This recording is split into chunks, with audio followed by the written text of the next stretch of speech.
الحمد لله الحمد لله نحمده ونستعينه ونستغفره ونؤمن به ونتوكل عليه ونعوذ بالله من شرور أنفسنا ومن سيئات أعمالنا من يهده الله فلا مضل له ومن يضلله فلا هادي له ونشهد أن لا إله إلا الله وحده لا شريك له ونشهد أن سيدنا وسندنا وحبيبنا ومولانا محمدا عبده ورسوله وصلى الله تعالى عليه وعلى آله وأصحابه أما بعد فأعوذ بالله من الشيطان الرجيم بسم الله الرحمن الرحيم فلما بلغ معه السعي قال يا بني إني أرى في المنام أني أذبحك فانظر ماذا ترى قال يا أبت افعل ما تؤمر ستجدني إن شاء الله من الصابرين روي عن النبي صلى الله عليه وسلم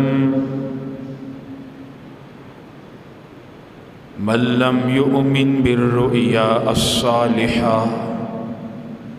لم يؤمن بالله ولا باليوم الآخر وفي مقام آخر إذا سئل عن الأضاحي قال سنة أبيكم إبراهيم أو كما قال عليه الصلاة والسلام بلغ العلا بكماله كشف الدجى بجماله حسنت جميع خصاله صلوا عليه وآله مولاي صل وسلم دائما أبدا على حبيبك خير خلق كلهم إلهي نجني من كل زيغ بجاه محمد مولى الكريم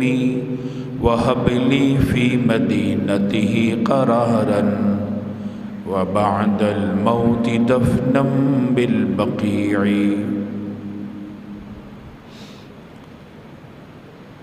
حضرات محترم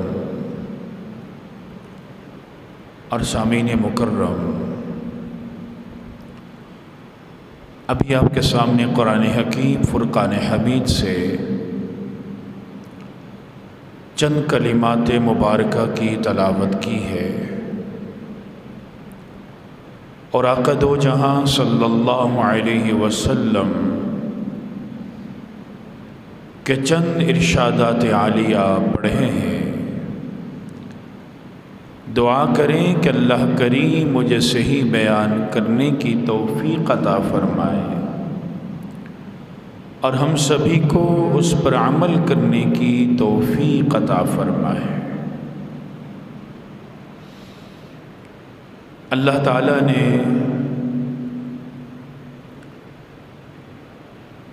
ایسے ایام اور ایسے مہینے ہمیں عطا کیے ہیں کہ اگر ہم ان اوقات میں ان ایام میں، ان ماہ آمدہ میں اللہ سے اپنی بخشش کا سوال کر لے تو اللہ یقیناً اس کو اپنی بارگاہ میں شرف قبولیت عطا کرتا ہے۔ اللہ نے ہمیں پورے 12 مہینوں میں رمضان المبارک کا مہینہ عطا کیا۔ بھئی رمضان میں کیا خاص بات تھی؟ حالانکہ اوقات وہی ہیں، نمازیں اسی طرح 5 فرض ہیں، روزے کی عبادت ہو رہی ہے، لیکن ماہ رمضان میں خاص بات یہ تھی کہ اللہ سے، اللہ کی بارگاہ میں، اللہ کے حضور اگر ہم ایک عبادت ادا کرتے تھے اللہ اس کو بڑھا کر کئی گناہ کر دیتے تھے۔ ایک فرض ادا کرتے تھے اللہ 70 فرائض کا ثواب عطا فرما دیتے، ایک نفل ادا کرتے اللہ فرض کا ثواب عطا فرما دیتے۔ تو ماہ رمضان گزر گیا اور اللہ کی مہربانی یہ دیکھیے، اللہ پھر ہمیں بخشش کے مواقع دے رہا ہے، ہمیں پھر اپنی معافی کے حصول کے ذرائع دے رہا ہے، اور ہمیں پھر وہ مہینے عطا فرما رہا ہے، وہ ایام عطا فرما رہا ہے کہ جن ایام میں اللہ ہم سے یہی کہتا ہے کہ تم اللہ کو یاد کرنے والے بن جاؤ، اللہ تمہاری معافی کا اعلان کرنے والا بن جائے گا۔ یقیناً آپ حضرات سمجھ گئے ہوں گے کہ ابھی چند دنوں کے بعد ماہ ذوالحجہ شروع ہو رہا ہے، اور یہ اسلامی کیلنڈر کا آخری مہینہ ہے، لیکن یہ ماہ مبارک ہمیں بے شمار چیزوں کے بارے میں آگاہی دیتا ہے، اور اس ماہ مبارک میں ایک ایسے خواب کی تکمیل ہے، ایک ایسے خواب کو عملی صورت دی گئی، ایک ایسے خواب کو حقیقت کا روپ دیا گیا، جو خواب دیکھا جناب حضرت ابراہیم علیہ السلام نے، اور جس خواب کی تعبیر پوری کر کے رب کائنات نے فرما دیا قد صدقت الرؤیا، ابراہیم آپ نے اس خواب کی تعبیر کو سچ کر دکھا دیا، انک ذالک نجزی المحسنین، ہم ایسے ہی بدلہ دیتے ہیں جو احسان کرنے والے ہوتے ہیں۔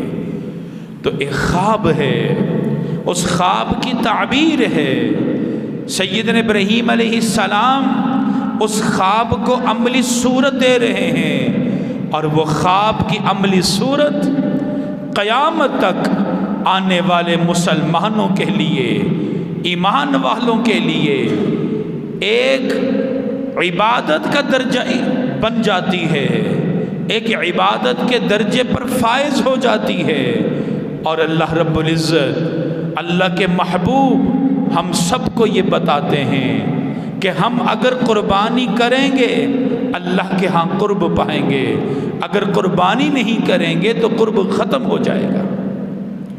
تو یہی وہ خواب ہے، حضرت ابراہیم علیہ السلام نے خواب دیکھا۔ میں آپ حضرات سے پہلے چند باتیں کروں گا کہ یہ خواب ہوتا کیا ہے، یہ خواب آتے کیوں ہیں، دین اسلام ہمیں خواب کے بارے میں کیا بتاتا ہے، اور پھر اگر خواب نبی دیکھتا ہے وہ خواب نہیں ہوتا، وہ پھر کیا ہوتا ہے۔ جناب نبی اکرم صلی اللہ علیہ وسلم فرماتے ہیں، آقا فرما رہے ہیں کہ من لم یؤمن بالرؤیا الصالحہ لم یؤمن باللہ ولا بالیوم الآخر، جو سچے خوابوں پر ایمان نہیں لاتا۔ اب ذرا حدیث کو آپ ملاحظہ کیجئے، آقا فرما رہے ہیں جو اس بات کا انکار کرتا ہے کہ خواب سچے بھی ہو سکتے ہیں، جو اس کا انکار کر دے، آقا فرماتے ہیں کہ وہ بندہ ایسا ہے کہ لم یؤمن باللہ ولا بالیوم الآخر، نہ وہ اللہ پر ایمان لانے والا ہے نہ آخرت پر ایمان لانے والا۔ تو مطلب کیا ہوا؟ بھئی خواب اللہ کی طرف سے جب بندے کو آتے ہیں تو اللہ رب العزت انسان کو اس میں کوئی بشارت دے رہا ہے، کچھ خوشخبری دے رہا ہے، وہ خواب سچا بن رہا ہے، تو بندے کو چاہیے یہ ایمان لائے کہ خواب بھی سچے ہوتے ہیں۔ یہ دین اسلام جو اللہ رب العزت نے ہمیں دیا ہے، یہ دین جہاں تمام معاملات میں ہمیں رہنمائی دے رہا ہے، چاہے وہ معاملات عبادت کے ہیں، سیاست کے ہیں، معیشت کے ہیں، وہ کوئی بھی معاملات ہیں، وہ خانگی ہیں، وہ معاشرتی ہیں، جتنے بھی معاملات ہیں، یہ دین اسلام نہ صرف معاملات کے بارے میں رہنمائی دیتا ہے، بلکہ یہ دین تو ہمیں یہ بھی بتاتا ہے کہ بیداری کے اندر کوئی معاملہ پیش آ جائے اس کی حیثیت کیا ہے، سونے میں خواب میں کوئی معاملہ پیش آ جائے اس کی بھی حیثیت کیا ہے۔ تو صرف معاملات سے آگاہی نہیں، بلکہ خواب اور بیداری کے تمام معاملات کے بارے میں تعلیمات اس دین میں ہیں، اور کسی بھی دین میں، کسی بھی مذہب میں یہ بات نہیں۔ آپ دنیا کے تمام مذاہب کو دیکھ لیجئے، کسی بھی مذہب میں خواب کے بارے میں بریفنگ نہیں دی گئی جو دین اسلام میں دی گئی۔ اللہ تعالیٰ نے ہم انسانوں کو اشرف المخلوقات بنایا ہے، اور اشرف المخلوقات کا صرف یہ مطلب نہیں ہے کہ انسان تمام مخلوقات سے اعلیٰ ہے، بلکہ اس کا یہ بھی مطلب ہے کہ اللہ نے جو صلاحیتیں، اللہ رب العزت نے جو قابلیتیں، اللہ تعالیٰ نے جو انسان کو خوبیاں عطا کی ہیں وہ کسی اور مخلوق کو عطا نہیں کی۔ وہ صلاحیت جو انسان کو ملی وہ کسی مخلوق کو نہیں ملی۔ آپ دیکھیے ایک جانور ہے، آپ اس کے سامنے چارہ ڈال دیں وہ کھا جائے گا، اور ڈال دیں پھر کھا جائے گا، اور ڈال دیں وہ کھاتا رہے گا۔ لیکن اللہ نے انسان کو یہ صلاحیت دی کہ وہ سوچ و بچار کرے، بھائی اگر میں کھاؤں گا میرے لیے یہ فائدہ مند ہے یا نقصان دہ ہے۔ اگر نقصان دہ خیال کرے گا اس کو چھوڑ دے گا، فائدہ مند اختیار کرے گا اس کو اختیار کر لے گا۔ یہ صلاحیت انسان میں ہے۔ ہم انسان آج سے 100 سال بعد کی بھی پلاننگ کر سکتے ہیں۔ اللہ نے جانور کو خاصیت نہیں دی، جانور صرف چند لمحات کے بعد ہونے والے واقعات کو آبزرو کرتے ہیں، لیکن انسان کو اللہ نے ایسی قابلیت دی ہے کہ اگر ایک معاملہ 1 سال بعد بھی ہونا ہے اللہ اس کے ذہن میں وہ ڈال دیتا ہے اور انسان اس کے بارے میں سوچ و بچار شروع کر دیتا ہے۔ یہ قابلیت اللہ نے انسان کو دی۔ ان تمام چیزوں کی وجہ سے اللہ نے انسان کو بنایا اشرف المخلوقات، کیونکہ یہ علم اللہ کی طرف سے ہے۔ حضرت آدم علیہ السلام کو جب اللہ نے پیدا فرمایا، تخلیق کیا، فرشتوں کے سامنے رکھا تو فرشتوں سے امتحان لیا گیا، اور امتحان کے بعد جب فرشتوں کے سامنے آدم علیہ السلام کی علمیت ظاہر ہوئی تو انہوں نے یہ جملہ بولا، سبحانکا لا علم لنا الا ما علمتنا، اے ہمارے رب تو سبحان ہے، تو ہمیں اتنا علم دے رہا ہے جتنا ہمارے پاس ہے، اس سے زیادہ علم ہمارے پاس نہیں۔ اشارہ یہ کر دیا اللہ تو نے آدم کو زیادہ علم دیا ہے، اور وہی علم آج ہمارے پاس، بنی آدم کے پاس۔ تو اللہ نے انسان کو یہ خوبیاں عطا کی ہیں، اور ان خوبیوں میں ایک خوبی یہ بھی ہے کہ انسان کو آنے والے واقعات بطور مشاہدے کے دکھا دیے جاتے ہیں، اور یہ مشاہدہ کیا ہے؟ یہی خواب ہے۔ آپ آرام فرما ہے، آپ کو خواب آ گیا۔ علماء فرماتے ہیں اللہ نے انسان میں دو چیزیں رکھی ہیں، ایک اس کی حسی جسمانی ہے، اور ایک اس کی حس کی صلاحیت روحانی ہے۔ جو جسمانی صلاحیت ہے اس سے وہ تو حاضر کو دیکھ سکتا ہے، لیکن جو روحانی صلاحیت ہے ابھی چیز موجود نہیں ہے، اللہ اس کو وہ بھی دکھا دیتا ہے۔ یہ ہم جو خواب دیکھتے ہیں یہ کیا چیز ہے؟ یہ یہی چیز ہے۔ نبی اکرم صلی اللہ علیہ وسلم نے 3 طرح کے خوابوں کی اقسام بیان فرمائے، اور فرمایا کہ خواب 3 قسم کے ہوتے ہیں۔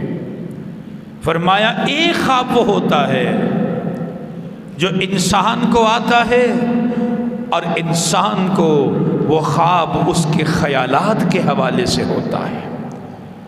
آپ دن بھر کام کرتے ہیں، آپ دکان پر بیٹھے ہیں، آپ کوئی بات کر رہے ہیں، رات کو آپ کو خواب بھی ویسا ہی آئے گا کہ گویا آپ دکان پر بیٹھے ہیں۔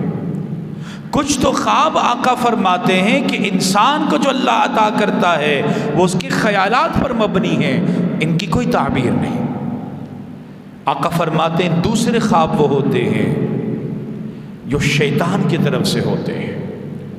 بھئی ڈراؤنے خواب آ گئے، یا ایسے خواب آ گئے کہ انسان ان پر اعتبار نہیں کر پا رہا۔ کوئی شخص دیکھ رہا ہے بھئی میں ہواؤں میں اڑ رہا ہوں، کوئی شخص دیکھ رہا ہے یکدم ایک منظر آیا، پھر ایک یکدم دوسرا منظر آ گیا۔ آقا فرماتے ہیں ایسے جو خواب ہیں یہ شیطان کی طرف سے۔ اور تیسرے خواب آقا فرماتے ہیں وہ خواب ہوتے ہیں جو اللہ کی طرف سے ہوتے ہیں، اور یہ رؤیا صالحہ ہوتے ہیں، یہی سچے خواب ہوتے ہیں۔ قربان جائیے جناب نبی اکرم صلی اللہ علیہ وسلم پہ۔ آقا علیہ السلام نے صرف ہمیں یہ نہیں بتایا بھئی برے خواب کیا ہوتے ہیں، بلکہ آقا نے یہ بھی بتا دیا اگر برے خواب آ جائیں تو پھر کرنا کیا چاہیے، پھر آپ نے کیا کام کرنا ہے، آپ کا رسپونڈ کیا ہوگا۔ آقا فرماتے ہیں بھئی اگر تمہیں ایسے خواب آ جائیں جو برے ہیں، جو خراب ہیں، جس سے آپ ڈر گئے ہیں، تو آقا فرماتے ہیں کہ جو ہی آنکھ کھلے تو سب سے پہلے تو شیطان سے پناہ مانگ لیں۔ آپ شیطان سے پناہ مانگ لیں، لا حول ولا قوت پڑھ دیں، اعوذ باللہ بکلمات اللہ تامہ پڑھ لیں، اعوذ باللہ من الشیطان الرجیم پڑھ لیں۔ آقا نے فرمایا پھر دوسرا کام یہ کریں کہ آپ دھتکار دیں۔ اور دھتکارنا کیسا ہے کہ جس طرح آپ تھوکتے ہیں تو تھوکے مت، اسی طرح کی کیفیت لے آئیں تاکہ کچھ لعاب گر جائے آپ کی پھونک سے، آپ کی تھوک سے۔ اور تیسرا کام کر لیں کہ آپ اپنی کروٹ کو تبدیل کر لیں۔ بھئی آپ داہنی کروٹ پہ ہیں، اب کروٹ تھوڑی سی تبدیل کر لیں، بائیں کروٹ پہ ہیں داہنی پہ آ جائیں۔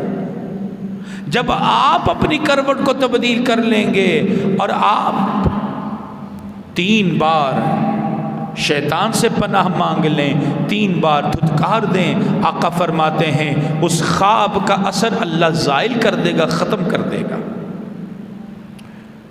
نبی اکرم صلی اللہ علیہ وسلم نے ہمیں یہاں تک بتا دیا، فرمایا کہ الرؤیا علی رجل طائر ما لم تعبر۔ آقا فرماتے ہیں کہ جو خواب ہوتا ہے یوں سمجھ لیجئے یہ ایک پرندے کے پر بیٹھا ہوا ایک شخص ہے۔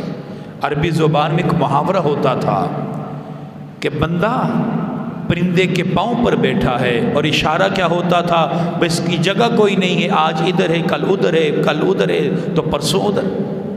آقا فرماتے ہیں کہ بھئی خواب بھی اسی طرح ہے کہ جب بندہ کوئی خواب دیکھ رہا ہے اور خواب دیکھ کر وہ خیال کر رہا ہے تو آقا فرماتے ہیں سمجھ لو جب تک آپ اس کی تعبیر بیان نہیں کرتے وہ ایسا ہی ہے جیسے کسی پرندے کے پر بیٹھا۔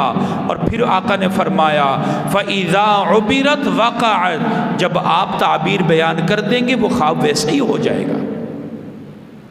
اس پہ علماء نے لکھا بھئی آپ خواب کو بیان اول تو ہر شخص کے سامنے نہ کریں، برے خواب تو بیان ہی نہ کریں۔ اگر آپ برا خواب بیان کر دیں گے اگلا اس کی تعبیر بتا دے گا تو آقا فرماتے ہیں کہ جب اس کی تعبیر بتا دی جائے گی وہ خواب اسی طرح کا ہو جائے گا، آپ کے ذہن میں بیٹھ جائے گا، اور پھر وہی مسئلہ، وہی پریشانی۔ تو لہٰذا خواب کو بیان کرنے میں بھی احتیاط کرنی چاہیے۔ قرآن کریم میں اللہ تعالیٰ نے جو خوابوں کا ذکر کیا، پورے قرآن کا مطالعہ کیا جائے تو قرآن کریم میں 7 خوابوں کا ذکر ہے۔ 7 خواب ان کا ذکر اللہ نے قرآن میں کیا۔ ایک خواب سورہ انفال میں ہے کہ جب اللہ تعالیٰ نے فرمایا کہ ہم نے ایمان والوں کو خواب میں دکھایا کہ مشرکین کی تعداد کم تھی، اگر وہ یہ دیکھ لیتے مشرکین زیادہ ہیں لَفَشِلْتُمْ، تو تم ایمان والے تمہارے قدم ڈگمگا جاتے۔ دوسرا خواب سورہ فتح کے اندر اللہ تعالیٰ نے جناب نبی اکرم صلی اللہ علیہ وسلم کے حوالے سے بیان کیا۔ فرمایا کہ جب آپ نے خواب دیکھا تھا کہ آپ مسجد حرام میں تشریف لے کے جا رہے ہیں تو اللہ نے وہ خواب سچ کر دکھایا۔ تیسرا حضرت ابراہیم علیہ السلام کا خواب ہے کہ جس پر میں آپ حضرات سے کچھ بات کروں گا، اور چوتھا خواب اور 5واں 6واں 7واں یہ 4 خواب سورہ یوسف کے اندر ہیں۔ ایک حضرت یوسف علیہ السلام کا اپنا خواب ہے، پھر ایک بادشاہ کا خواب ہے، 2 قیدیوں کا خواب ہے۔ یہ 4 خواب سورہ یوسف کے اندر ہے۔ اس لیے علماء فرماتے ہیں کہ اللہ تعالیٰ نے 7 خوابوں کا ذکر کر کے اشارہ کر دیا ہے بھئی یہ خواب کی حقیقت کو جھٹلا نہیں سکتے۔ اور ابراہیم علیہ السلام نے بھی خواب دیکھا، اور وہ خواب کیا دیکھا؟ فرمایا اللہ رب العزت فرما رہے ہیں فَلَمَّا بَلَغَ مَعَهُ السَّعْيَ قَالَ يَا بُنَيَّ إِنِّي أَرَىٰ فِي الْمَنَامِ أَنِّي أَذْبَحُكَ فَانظُرْ مَاذَا تَرَىٰ۔ فرمایا کہ ابراہیم علیہ السلام نے فرمایا کہ اے میرے بیٹے میں نے خواب دیکھا ہے۔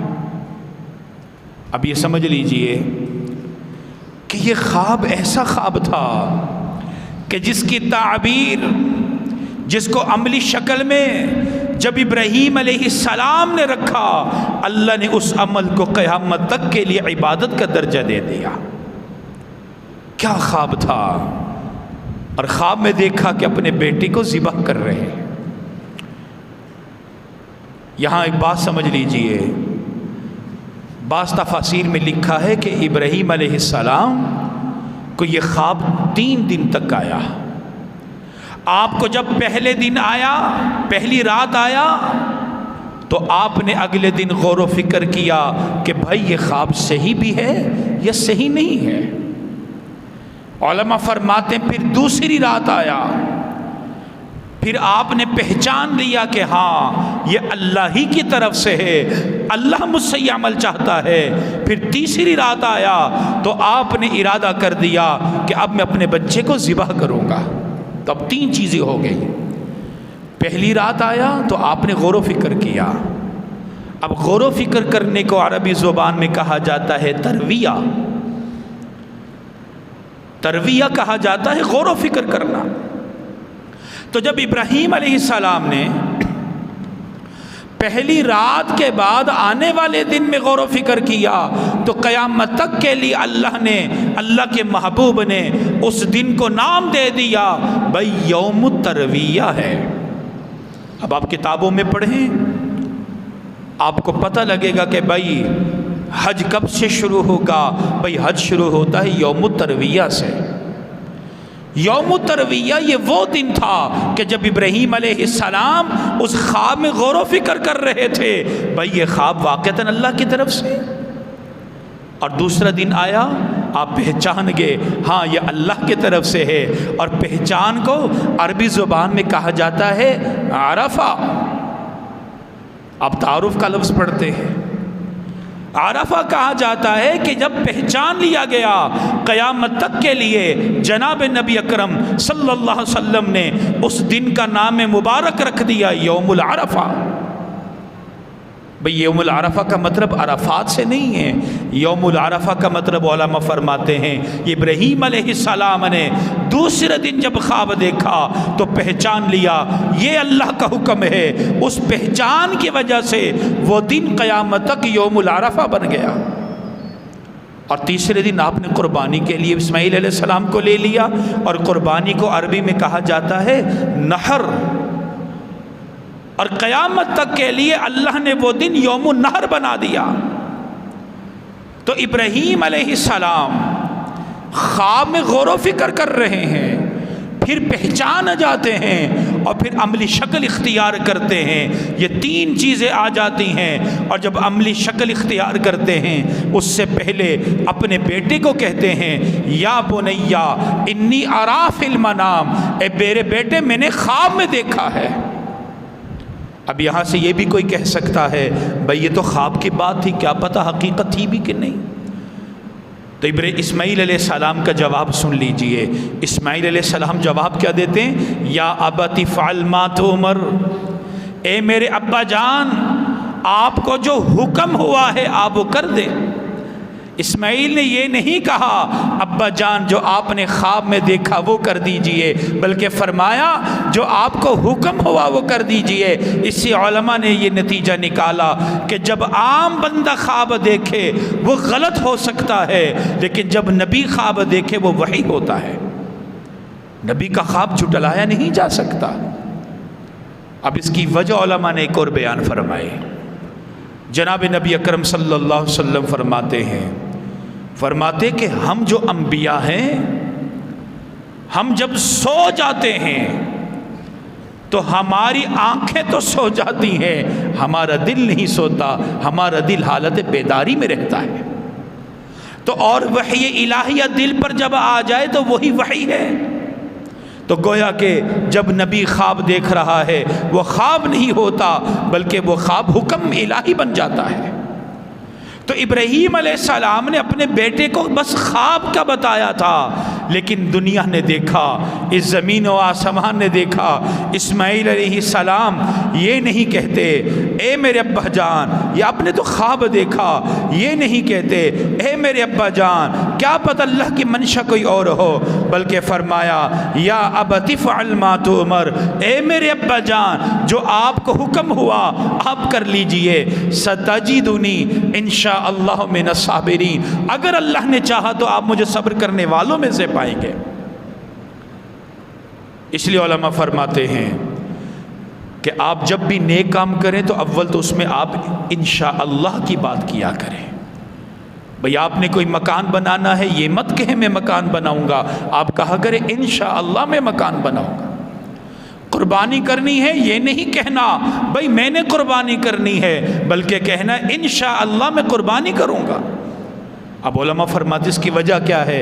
کیونکہ جب آپ یہ کہہ دیں گے انشاءاللہ، اگر اللہ چاہے گا، اور اللہ تو نیک کام چاہتا ہے، تو اللہ آپ کو ہمت دے دے گا کہ آپ وہ نیک کام کر لیجئے گا۔ لیکن اگر آپ یہ کہہ دیں گے بھئی میں کروں گا اور انشاءاللہ نہیں کہیں گے تو اللہ آپ سے وہ توفیق چھین لے گا، وہ آپ کی سکت چھین لے گا، اور آپ ہو سکتا ہے وہ کام کر ہی نہ سکیں، اور بلکہ یقیناً نہیں کر سکیں گے۔